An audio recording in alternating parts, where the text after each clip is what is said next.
Good evening and welcome to California Today. I'm David Lam, filling in for Liang Zhang. Here are our top stories for the night. 2 California students are suing their university over its vaccine booster mandate. The students say the lawsuit is about protecting personal health and medical choice. Homelessness is one of the most serious issues facing Los Angeles, according to recent surveys. One teacher said it's the parents' responsibility to bring normalcy back to the streets. And Los Angeles' landlords are potentially facing a bit of drama. Motions to ban background checks like criminal history may come into effect. At the same time, a lawsuit was filed against the eviction moratorium.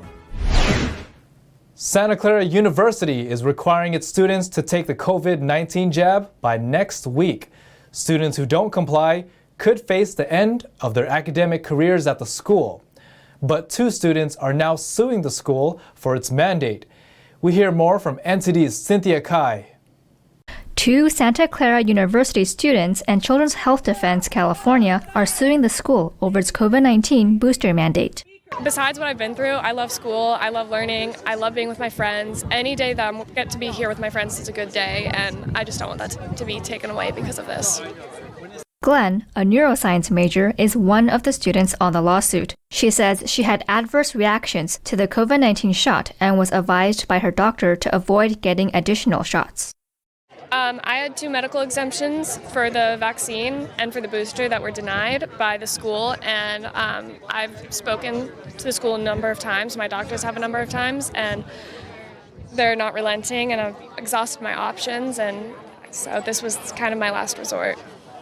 The other student is her friend, Jackson Drucker. He said the lawsuit is not about politics. I don't think that people should be forced to live by other people's standards and then threatened to have their lives ruined or jeopardized because of that. I don't think that's fair. He says he believes in vaccines but agrees that there should be a choice. But this issue isn't about me. It's about Harlow and other students who legitimately cannot get the booster, who face the choice of their health and safety or getting kicked out of school. Well, as of yesterday, we've had 3 or 4 new students join the case, so there's quite a few that have been too scared to speak out and have been worried about being kicked out of school or having to leave and transfer. According to the group, the lawsuit alleges 18 causes of action against SCU, including violations of students' fundamental rights to bodily autonomy, interference with a doctor-patient relationship, and the free exercise of religion, among others. This is the first suit against a college in California seeking damages for injured plaintiffs.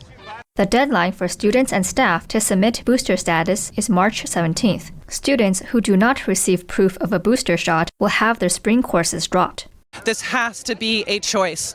It is legally a choice. These are emergency use authorization products. It's illegal to mandate them. NTD reached out to Santa Clara University, but they declined to comment on the lawsuit. Similar lawsuits have been filed in other parts of the state. Earlier this year, 20 school law enforcement officers sued Los Angeles Unified School District over its vaccine mandate for employees. Cynthia Kai, NTD News, California. A teacher and parent in Southern California explains how the homeless lifestyle is affecting children. She says it's the adults' responsibility to bring normalcy back to the streets. Homelessness is an ongoing issue that has gotten worse over time. But in certain places, it's gotten so bad that it's affecting the quality of life. So we go to the benches, and there's a needle in the bench. And this is like where we bring our kids to eat lunch, and there's a syringe needle on the bench. You can't go to the water fountain there because there's leeches in the water fountain. They've fixed it so many times, they've given up. Kai Lun, a parent and teacher in Santa Monica, told California Insider's Sia Makhorami that drugs are the main culprit for the change in the last 5 years. She said it's even hard to walk kids through a park. Kids can't have sprinkler systems across Los Angeles, by the way, because of the showering and because of the defecating in the shower areas. So it's a constant struggle, whereas these are things that's supposed to be childhood memories and spaces that are designed for kids to be, that we can no longer utilize. Lun says kids living next to a homeless encampment are traumatized because everything they hear outside, they can hear in the home. They don't get a break from it. Her own kids have asked to move elsewhere. two men told us that he was watching our daughter. This is right outside of our house. And then came in our gate minutes later. And my husband's like, you know, if you come in our gate, I'm going to shoot you. And so that fear is very real and it's very valid. She said she hears swearing, cars being vandalized, verbal attacks, which scares the young and old. I had a sense of that fear that, oh my God, like by doing this, by me walking up my front door every day, when I leave, they know when I'm leaving my children at home alone because it's COVID and I have to get groceries or, you know, whatever the case may be. Or when you buy groceries, it's the strangest things start to happen to you when you have someone watching you every day. Lun is an advocate for people who need help getting mental health. She hopes to bring more awareness and speak up for the people who are most vulnerable, children and seniors. To watch the full program, find California Insider on YouTube or Epic TV on the Epic Times website. Drama may be brewing for Los Angeles landlords. The City Council introduced motions to restrict landlords from inquiring about potential tenants' criminal histories, among other things. At the same time, two groups are challenging LA's pandemic-related eviction moratorium. 3 Los Angeles City Council members introduced a motion on Wednesday to prohibit landlords from inquiring about certain things during a prospective tenant's background check. Those include a ban on checking a tenant's credit, eviction, or criminal histories. It would also require landlords to disclose in writing how they select tenants. Council members justified the motion to prevent discrimination and to get people out of homelessness. One council member blamed racism as the cause of landlords not renting out their property. Dan Ukelson, executive director of the Apartment Association of Greater Los Angeles, said his organization has opposed similar measures. He said, "Nobody will ever rent out their apartments if they can't check on something like whether somebody has been a criminal. What if someone is a child molester and you have young children in the building?" Meanwhile, 2 apartment owner groups filed court papers on Monday challenging LA County's eviction moratorium. The Apartment Association of Greater Los Angeles and the Apartment Owners Association of California described renewing the eviction moratorium as a crusade against landlords in their court papers. Starting April 1st, landlords will not be able to evict LA County tenants who claim they're impacted by the pandemic. Tenants must be at or below 80% of the median county income. The group wrote, "When compared to the destruction of landlords' livelihoods at the hands of government officials and opportunistic tenants that has persisted since March 2020, the need to continue commandeering residential properties to house non-paying tenants is non-existent." The group asked for an injunction on the enforcement of the eviction ban. The mayor of Los Angeles is on the path to become the ambassador to India, but one senator recently blocked his path of allegations of ignoring sexual misconduct. Iowa Senator Chuck Grassley blocked Los Angeles Mayor Eric Garcetti's path to becoming the ambassador to India on Thursday over sexual harassment allegations. Politico made a letter available from Grassley where he wrote that he'd object to Garcetti's nomination based on credible whistleblower allegations. He said the Senate must investigate the allegations. One accusation came in early February from Garcetti's former spokeswoman, Naomi Seligman. She worked as Garcetti's communication director from 2015 to 2017. Seligman accused Garcetti of committing perjury and conspiring with staff to cover up over a dozen cases of sexual misconduct by his chief of staff, Rick Jacobs. Last year, Seligman published a letter in New York Magazine in which she alleged Jacobs forcefully kissed her in 2016. She also wrote in a statement, "Senators should be outraged that someone nominated to represent our country in a key diplomatic post would lie to their faces so brazenly." Los Angeles Police Department officer Matthew Garza similarly accused Garcetti of ignoring Jacobs' misconduct. Garcetti said he was unaware of the accusation until the lawsuit became public in July 2020. The White House supported Garcetti in a statement to Politico. Garcetti's office has denied the allegations. In San Francisco, March 11th is the first day proof of vaccination is no longer required by the city to enter the majority of indoor establishments.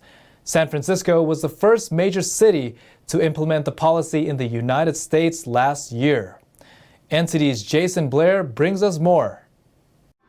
Today, March 11th, San Francisco is no longer requiring most indoor establishments to check entrance for proof of vaccination. San Francisco Mayor London Breed made the announcement on Monday from her Twitter account and also mentioned it again on Wednesday during her State of the City address while commenting on the city's overall easing up on COVID restrictions. It's time. It's time, Renell. It's time to open up our eyes. It's time to open up our city. It's time to enjoy our lives after everything we've experienced. San Francisco was the first major city in the U.S. to make the vaccine mandate back in August of 2021. Nearby, the city of Berkeley also made the same requirement 1 month later, and now both cities are lifting the mandate on the same day. Starting March 11th in both San Francisco and Berkeley, restaurants, bars, and gyms will no longer be required to ask patrons for proof of receiving a COVID-19 vaccine. However, each establishment does have the right to ask for vaccine proof if they choose to. The vaccine requirement will still hold for what cities define as mega events, which are indoor events with more than 1,000 people. Jason Blair, NTD News, San Francisco. Coming up, enrollment for one of the largest school districts in the county is down, and the projection is that more and more students will be leaving Los Angeles' school district in the future. Large and small brewers alike may be facing price hikes on many of their supplies, but some California-based beer makers say they expect this year's demand to return to pre-pandemic levels. And Airbnb is working to provide housing for refugees fleeing the conflict in Ukraine. Some Hollywood stars are leading efforts to gather donations for the company. That and more here on California Today.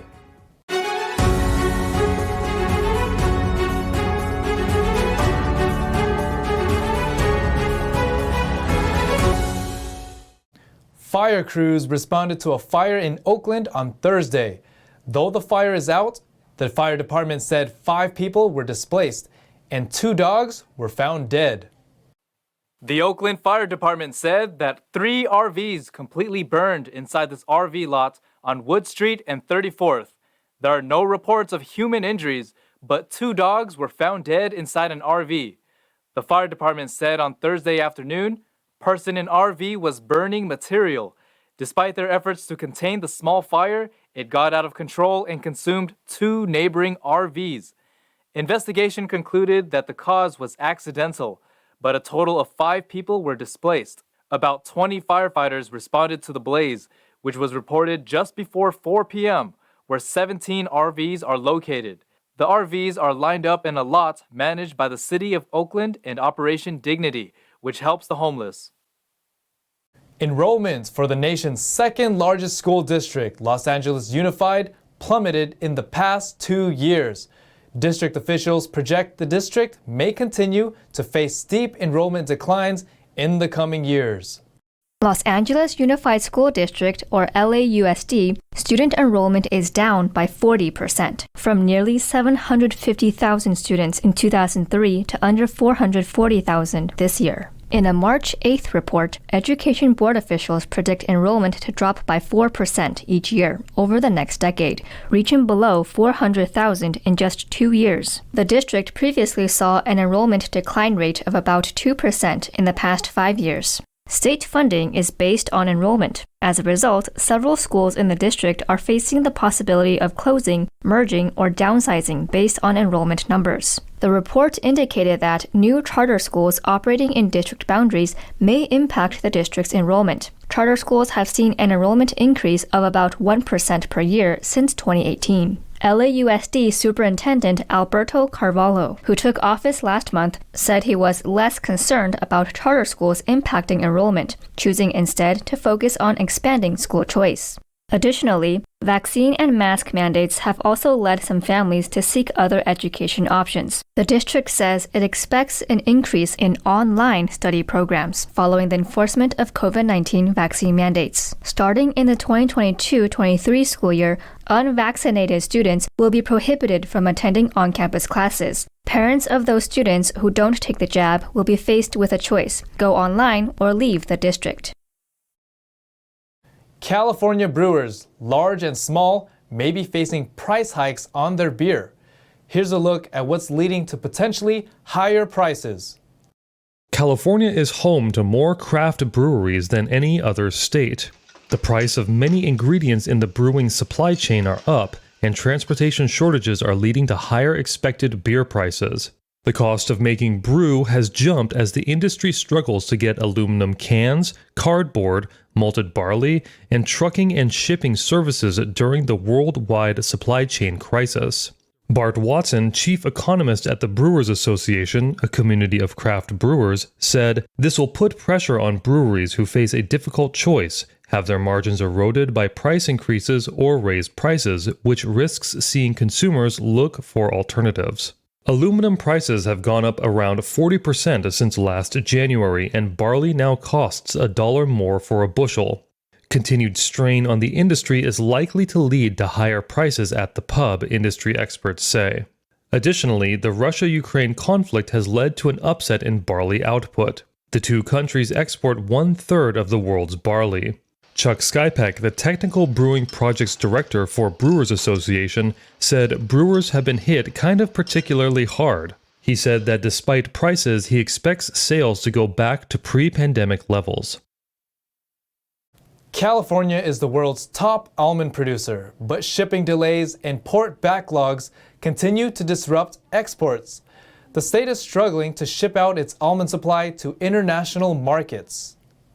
Almonds are a billion-dollar crop in Fresno County. It's California's top agricultural export and 6th among all goods exported from the state. But much of last year's crop set for export still sits in warehouses awaiting transport as ships continue to leave port without them. Almond exporter David Phippen says right now, shipping companies can make more money by returning overseas empty and skipping the time it takes to load U.S. goods. Phippen told Your Central Valley, "The real challenge, what keeps me awake at night, is our buildings are plumb full from the 2021 harvest, and we rely on shipping that product out of the buildings and emptying those 4x4x4 wooden bins so that we can start shelling and storing the 2022 crop, which usually starts for us in about the middle of August." California produces about 80% of the world's almonds and 100% of the U.S. commercial supply. According to reports by Blue Diamond Almonds, overseas exports are down by 20 to 27% compared to last year. On the flip side, U.S. domestic shipments remain strong. Shipments for January totaled 66 million pounds, compared to the 59 million pounds last year, a 13% increase for the month. California's lingering drought conditions have also put a strain on the state's almond supply. Airbnb is working to provide free or low-priced temporary housing to Ukrainian refugees. The company is coordinating with multiple organizations, including Hollywood couple Ashton Kutcher and Mila Kunis. San Francisco-based house rental service Airbnb is working to aid people fleeing from Ukraine. To provide housing, free short-term housing, to 100,000 refugees who are fleeing Ukraine. And we felt that we had the responsibility to step up in this moment in the face of this massive humanitarian crisis. Fusco told NTD that her company is subsidizing renters to take in people fleeing the conflict. As of Friday, it is estimated that 2 million refugees have left Ukraine, most needing financial help and housing. Say if they need to book a stay for one of their clients in Romania, they'll be able to find a stay that meets those needs in Romania and book a stay for free for the refugee and ensure that they have access to free housing.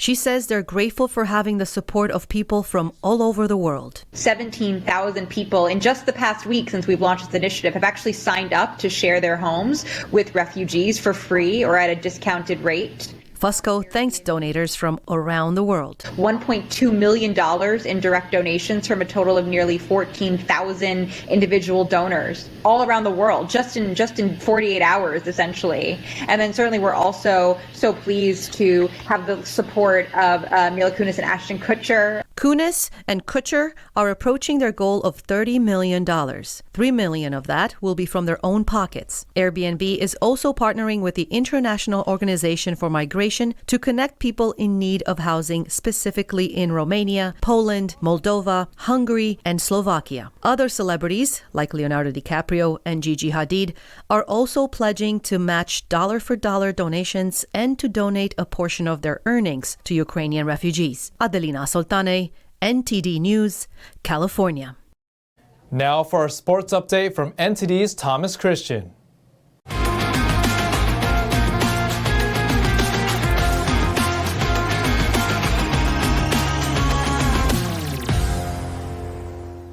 I'm Thomas Christian, giving you the California Today Sports Roundup. Thomas Hertl's wraparound goal in overtime gave San Jose a comeback victory over host Los Angeles. Hertl ended his 5-game point drought with a goal and an assist. Alexander Barabanov and Brent Burns also had a goal and an assist apiece. Nick Bonino scored the Sharks' other goal. Defenseman Erik Karlsson tallied 2 assists in his return to the ice, having missed the previous 15 games due to left forearm surgery. Rookie goalie Zach Sasenchko saved 33 of 36 shots for his first NHL win. Trevor Moore had a goal and 2 assists for the Kings. Philip Denault and Andreas Athanasiou each had a goal and an assist. Jonathan Quick finished with 26 saves. Sharks 4, Kings 3 in overtime. Matt DeCini had 2 goals and an assist to lead Nashville past visiting Anaheim. Philip Forsberg had a goal and 2 assists. Colton Sissons also scored, and Yu Soros made 27 saves for the Predators, who've won 5 of 7 following a 4-game losing streak. Saros has allowed only 2 goals in the 3-game winning streak for Nashville. Adam Enrique scored, and John Gibson made 26 saves for Anaheim in their second game of their 5-game road trip. Gibson had been removed 3 times in 8 starts since representing the Pacific Division in the All-Star Game on February 5th. Predators 4, Ducks 1. Tennis players lashing out at umpires is hurting the sport, and stiffer penalties need to be imposed to discourage it from happening, Rafa Nadal told reporters on Thursday. Nadal's comment came after Alexander Zverev received a 1-year probation but no immediate suspension following an outburst in Acapulco last month where he smashed his racket against the umpire's chair and verbally abused him. Given the intensity of Zverev's tantrum and the proximity to the chair umpire's ankles, many were surprised the 24-year-old German was allowed to compete at the Indian Wells tournament. Nadal was relaxed and upbeat as he fielded questions at the picturesque Indian Wells Tennis Garden in the Southern California desert. The Spaniard won a men's record 21st Grand Slam title at the Australian Open in January and has not lost in 15 matches this season after missing time last year with a foot injury. As always, I'm Thomas Christian, and thanks for tuning in. And that's all for tonight. You can join us again on California Today every weekday at 8:30 p.m. If you have any news tips or ideas for our show, feel free to let us know. You can also find us on Twitter, Facebook, and Instagram. I'm David Lamb. Have a wonderful evening.